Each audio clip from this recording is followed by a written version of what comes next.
गांव में एक लकड़हारा जिसका नाम राजू था। वो अपनी पत्नी नैना के साथ रहा करता था। वो दिन भर मेहनत करके ढेर सारा बांस काटा करता था और काटे हुए बांस को बाजार में बेचा करता था और कटी बांस को ही बेचकर वो अपना घर चलाता था। एक दिन जब वो बांस काटने जा रहा होता है तब अपनी पत्नी नैना से कहता है, नैना, ओ नैना, तुम भी ना कभी कभी मेरी बात ही नहीं सुनती हो। मैं तुम्हें कब से आवाज लगा रहा हूँ, जरा मेरी कुल्हाड़ी लाकर दो, मुझे बांस काटने जंगल जाना है।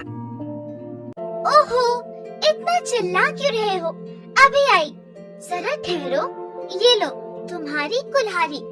भगवान जाने ये चिल्लाना कब बंद करेंगे। ठीक है, मैं जंगल जा रहा हूँ। ये जो बांस बची है उसे तुम अच्छे से रख दो और जब मैं बांस काट कर लाऊंगा तो एक साथ मिलाकर बाजार में बेच दूंगा। और राजू इतना बोलकर बांस काटने जंगल चला जाता है। जंगल जाकर राजू ढेर सारा बांस काटकर इकट्ठा कर लेता है। चलो, बाजार में बेचने के लिए इतना बांस तो काफी है और घर पर भी मैंने थोड़ी सी बांस रखी हुई है, उसे मिलाकर मैं बाजार में बेच दूंगा। अब घर चलता हूँ, शाम होने को है, आखिर बाजार भी तो जाना है। राजू काटे हुए बांस को अपने सिर पर रखकर घर के लिए निकल जाता है और घर पहुँचते ही अपनी पत्नी नैना से कहता है, नैना, जरा सुनती हो? मैं जा रहा हूँ बाजार ये बांस बेचने के लिए। तुमने जो अंदर से बांस रखी थी वो मुझे लाकर दे दो, उसे मैं साथ में बेचूंगा। हाँ जी, ये लो, और एक भी बांस नहीं बचनी चाहिए, सारे के सारे बेच कर ही आना। राजू बाजार चला जाता है, जहाँ राजू अपने सारे कटे हुए बांसों को बेचकर घर लौट जाता है और अपनी पत्नी नैना से कहता है, नैना, जरा जल्दी खाना लगा दो, मैं सुबह से काम करते करते थक गया हूँ।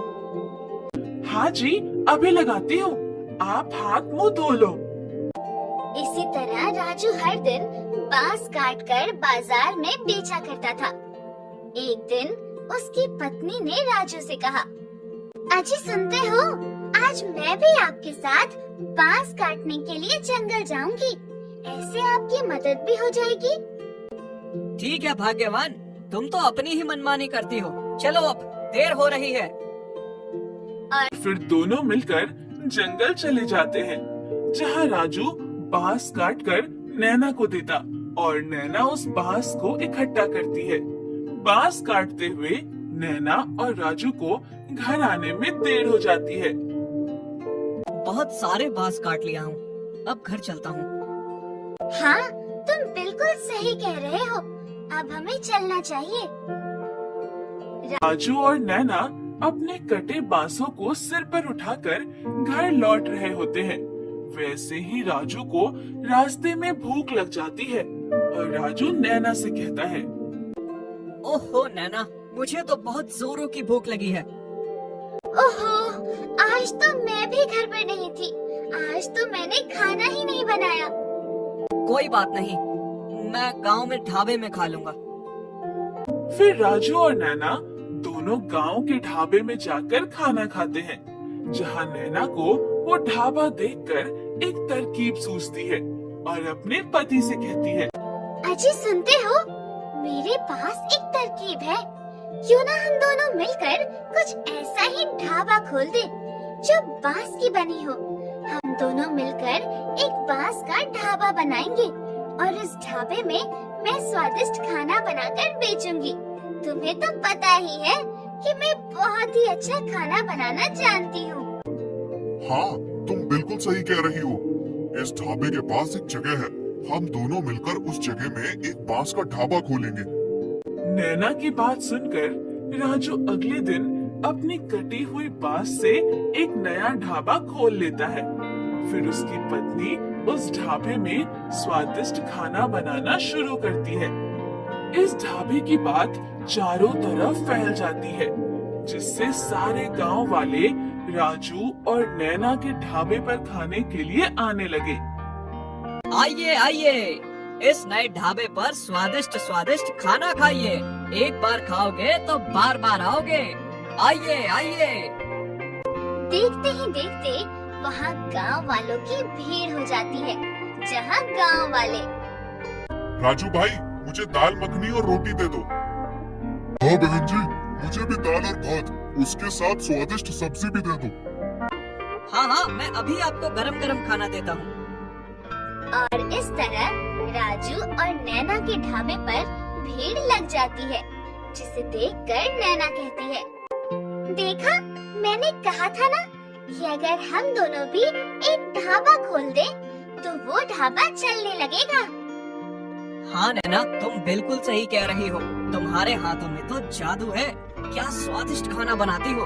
तुम्हारे हाथों का खाना खाने के लिए तो सारे गांव के लोग हमारे ही ढाबे पर आ रहे हैं। राजू और नैना स्वादिष्ट खाना बनाकर सारे गांव वालों को उस ढाबे पर खिलाते हैं, जिसे देखकर बगल के ढाबे वाले मालिक जिसका नाम राम बहादुर था, वो राजू और नैना के ढाबे पर भीड़ देखकर जलने लगा था। अरे ये क्या, जब से ये राजू ने ढाबा खोला है तब से मेरे ढाबे पर एक दो ग्राहक ही आ रहे हैं। सारे के सारे ग्राहक तो उस राजू के ढाबे पर जा रहे हैं। इसको तो मैं सबक सिखा कर रहूंगा। मैं अभी अपने आदमियों को बोलकर इसके ढाबे का सत्यानाश करवाता हूँ। हाँ, तुम सबसे मुझे काम है। मैं जैसा जैसा कहता हूँ तुम सब बिल्कुल वैसा ही करना। रात होते ही ये राजू के ढाबे को जलाकर राख कर देना।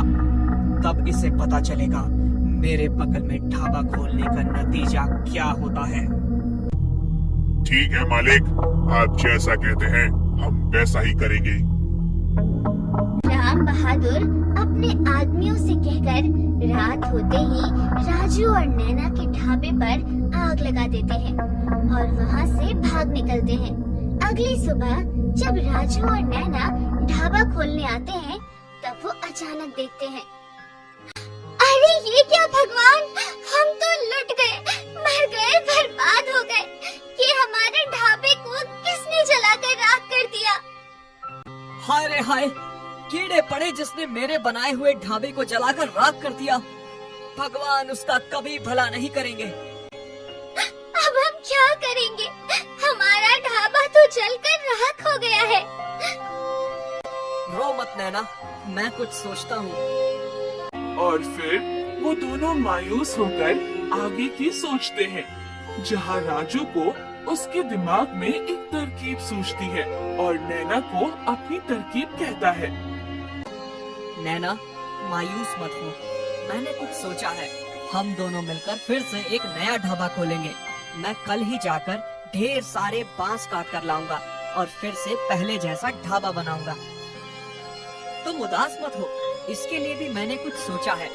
जब ढाबा बन जाएगा तो क्यों ना एक रात तुम आकर ढाबे पर पहरा देना, अगली रात मैं आकर पहरा दूंगा, जिससे हमारे ढाबे को कोई नुकसान न पहुंचा सके।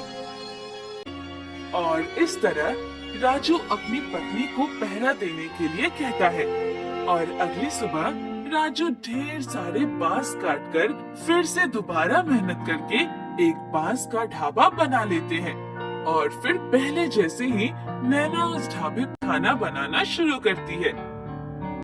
आइए आइए, हमारे ढाबे का स्वादिष्ट खाना खाइए। हाँ, आइए आइए, भाई बहनों, एक बार खाओगे तो जिंदगी भर याद रखोगे। और इसी तरह फिर से राजू और नैना के ढाबे पर लोगों की भीड़ जम जाती है।